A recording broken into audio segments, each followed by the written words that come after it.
Yan, magandang hapon sa inyo mga kapatid. At sa awa tulong ng Diyos ay nagbabalik ulit tayo sa pagla-live sapagkat araw-araw na po ang ating market preaching kasama si kapatid na JB Garobo sapagkat siya lang naman po ang aking kasama lagi sa market preaching, bagamat marami kami, pero siya lang po talaga ang nakikipagkaisa. Kaya nasusunod pa rin namin ang bili ni Cristo bago siya umakyat sa langit sa 7:11 ng 1 na sila'y maging isa. Sa sila magiging isa sa pananampalataya at ang konteksto ng pananampalataya sa 2:20 ng Santiago may kasamang gawa at yun yung pagsunod sa utos ng Diyos sa dapat ugalin sa tunay na simbahang itinayo ni Cristo ayon sa Biblia. At ngayon ay wala naman ng sulpot, very clear, pero talagang inaabangan natin yung Word of Faith Baptist Church na mangaral sapagkat sasabayan natin sapagkat wala na silang ibang ginawa kundi sirain ng simbahang Katoliko. Kaya nila sinisira kasi buo. Tayo hindi natin sila sinisira dahil sila na mismo ang sumira sa kanilang simbahan sa pamamagitan ng itinuturo ng kanilang pastor sa kanila na mga panloloko. Ngayon ay naghahanap tayo ng makakadebate formal, face to face. Hanggang ngayon ay wala pa rin kumakasa sa ating 5 proposisyon. O, palagay nyo na, ayaw nyo ng 5 proposisyon para sa inyo, hindi nyo magigiba. Ano na lang, kayo bahalang gumawa ng proposisyon, ako ang tututol. O, para magkatapos tayo, para magawa natin may kaalisan. Ayan, si kapatid ni JB. Hello bro. Yan, hello mga kapatid. Ano sasabi mo sa mga kapatid natin? Maya-maya, magpapasimula. At sa kanilang nasasaupan. Manalangin tayo sa Yan, may signal pala. Panginoon, tingin mo ang aming panalangin. Ang mga hindi natin siyasat. Ito ang ating mga kagamitan sa market preaching. Naway hindi So, dito na tayo ng ano. At ayan, sa ating buhay. Manalangin tayo sa Panginoon. Panginoon, dinggin mo ang aming panalangin. Ang mga may sakit, naway makaranas ng nakapangyarihan ni Cristo. topic mo nga itong si Don Jason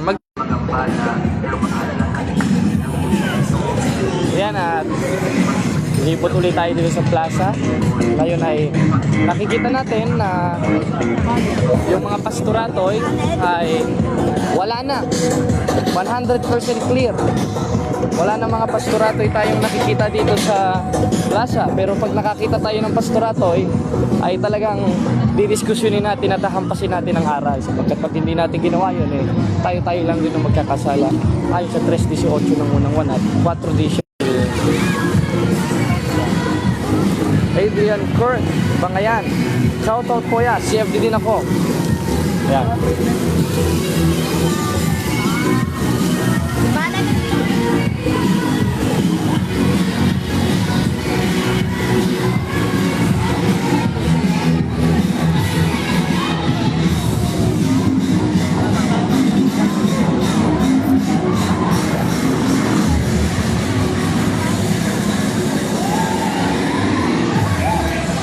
Louis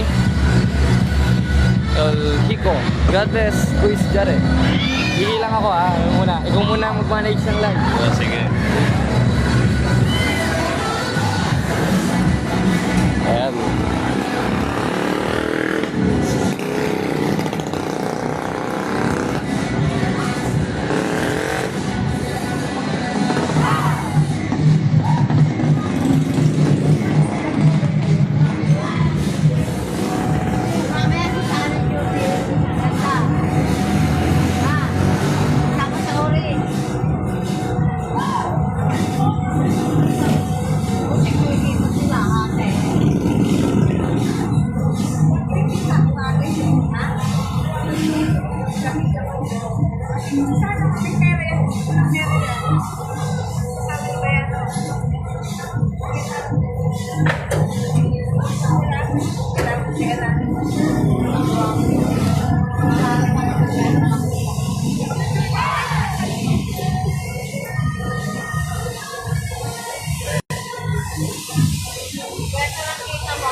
Para may mga protestante. Bro, saan may seminar ng CFD? San Pablo, Laguna ako. Sa ngayon, dito sa Laguna bro, ay sinusubukan pa nating makikooperate sa ating katedral sa San Pablo City. Soon ay pupunta tayong San Pablo City para makausap ang ating mahal na obispo.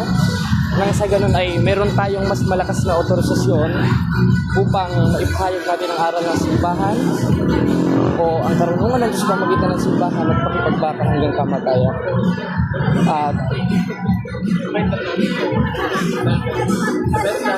At dito tayo, titingnan natin kung may mga protestante. At ayan nga, meron nga. May mga protestante. Meron. Tignan nyo mga kapatid ha. May mga protestante dito. Hindi dito din sa kabila. May mga protestante. Maganda to. Tanungin natin. Oo, tatanungin natin. Ay, nako, na-miss ko to ah.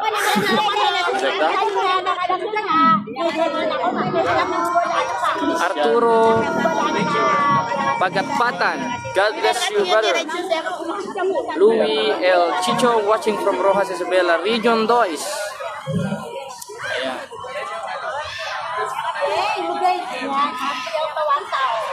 Ito ang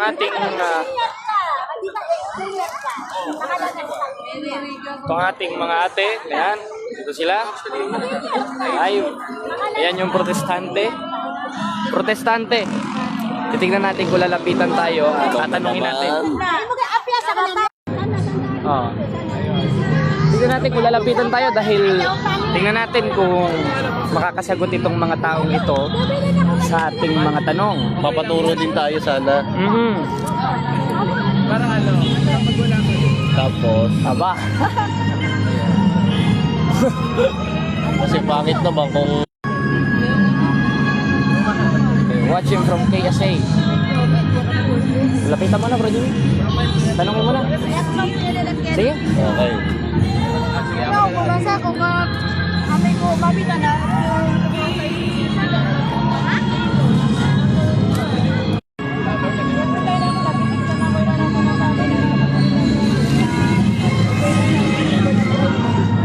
Mga Katoliko kayo, mga bro? Ngayong hindi. Ngayong hindi bro. Ano sa Greek ang definition ng salita ng religion? Religion? Actually, Hindi, ano bro, ano sa Greek? ano sa Greek? Ano sa Greek? Kasi sabi Oo. niyo kanina bro. Kasi ito, mga defensor Katoliko. Sige. Inililigaw niyo bro. Bali ang tanong ko bro. Doon balik na tayo doon. Oh, balik tayo. Ano sa Greek yung Sabi mo, word na relihiyon? Kasi sabi mo hindi kasama sa kaligtasan ng religion. Hindi ka liligtas. Ngayong hindi ka liligtas, tanong ko sa iyo. Ano ang definisyon ng relihiyon sa Greek? Alam mo, hindi mo alam. Hindi. Ayun, hindi mo pala alam. Ibig sabihin, nagsasalita ka pala nang hindi mo alam at di mo naintindihan. Oh, Kristiya pagsamba. Ang ibig sabihin ng Treskia, pagsamba. Tanong, utos ba yung pagsamba? Utos ba yan? Pagsamba? Utos ba ang pagsamba? Ngayong utos ang pagsamba, sang-ayon ka ba sa 15:2 ng unang Korinto na ang kautusan kasama sa kaligtasan? Yes or no? Can you please elaborate? Yes, Yes yes or or Can no? you please? Yes or no? Question ko 37. Yes or no? Can you state Ang mag-ina mo yan kasi pwede ma-impierno ang kaluluwa ng mga inaakay mo Glorify yan. niyo po sa God. Yes, sa Ang ganyan. pamagitan ng pagpuna sa 1:13 ng Tito. Gaya ng ginawa ni Pablo sa 3:3 ng Galacia. Basahin mo kasi Biblia, bro. Ang ginagawa, Magbabasa ka ng Biblia. self-interpretation ang ginagawa nyo. Hindi kami Self-interpretation. O kanino galing ang Biblia nung year 405 AD, bro? Bro, Isa-isahin natin. hindi. Saan galing ang Biblia nung year 405 AD? Doon muna tayo sa Sino galing muna bro? Wala. Okay lang kayo. Wala pala to. Tingnan nyo, bro, ha? Bale, Oh, dito ka. sabi mo na lang yan. Sagot ka ba sa tanong? Sagot ka na. Inililig. Sige po, ikwentuhan niyo po ako. Ano kwentuhan? Ikaw magturo. Kwentuhan niyo po. Magturo ka, tapos tatanungin ka namin. Pastor ka, di ba? Hindi po ako pastor. Youth leader yan, youth leader yan. Hindi po ako youth O leader. ano ka? Tao po ako. O tao, ano nga klaseng tao? Kasi Tao ang na lang pulis, pala tayo sa kasi ang Diyos. pulis tao, pero may katungkulan. Sige. Anong pangalan ng denomination ninyo? Ano pangalan? Bakit? Anong ang pangalan, bro? Bakit muna? Anong pangalan? Tatanungin ko. Ano pangalan? Kasi sa 22:1 ng Kawikaan, ang mabuting pangalan maiging piliin. Ano, nahihiya ka sa pangalan Anong denomination nyo? mabuting pangalan? Mabuting Ano ba dapat pangalan. ang mabuting pangalan? Abay, mabuting pangalan. Una, si Sa paanong paraan? Sakramento, sa pamagitan sa 3:18 ng unang Anong Ang ibig ng sakramento? salita hindi lang kundi ng gawad katotohanan. Ilan ang dapat na sakramento? Marami. 5. Ilan? 7. Sa paano? Paano paraan? 3:18 ng unang 3:15 ng unang Timoteo, isa yun sa dapat utay. Pero hindi yun yung kaligtasan na direkta ka na sa langit. Okay. Dahil sa 24:13 ng Mateo, magtitiis ka sa pamagitan sa 2:12 ng Pilipos, paglubos sa gawain ng sariling Okay. pagkaligtas. Alin Amen. yun? Alin Ano? yun? Sakito mo na, alin yun? Alin? Yung pagsunod sa utos ni Kristo na dapat ugaliin sa tunay na simbahang nasa Biblia na sa 15 ng unang So, Korinto. inuugali nyo ba lahat ng dapat ugaliin? Yes. Paanong paraan? Same 3:18 ng unang 1, binasa ko kanina. Hindi mo naintindihan? Hindi nakikinig, oh. Oh. Talagang hindi. Or hindi pala gospel ang 2:22 sa Santiago. Because Jesus... Hindi pala gospel ang 2:22 sa Santiago. Ano ba yung 2:22 Oh, sa nakikita mo ng pananampalatayang gumagawang kalakip ng kanyang mga gawa. At yung gawa na yun, yung pagsunod sa utos